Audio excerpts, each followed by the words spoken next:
Maelekezo ninayotaka kuyatoa hapa ni kwamba ujenzi wa nyumba za makazi haupaswi kuwa ni jukumu la Wizara ya Afya.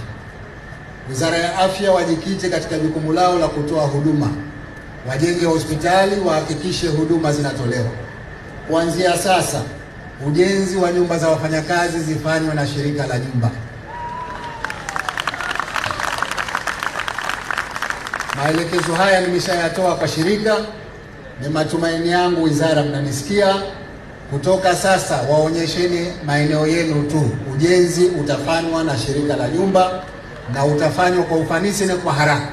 Lengo la serikali ni kuongeza ubora wa huduma za afya nchini, na ndio maana tunafanya kazi mbili. Moja ni ujenzi wa vituo vya kutolea huduma ya afya, lakini pili ni ujenzi wa makazi ya wafanyakazi wa afya ili wawe karibu na sehemu wanazotoa huduma.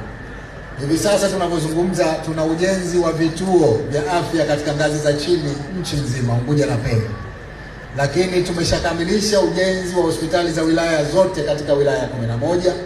Sasa hivi tumeshaanza ujenzi wa hospitali za mikoa. Mkoa Mjini wa Magharibi imekamilika.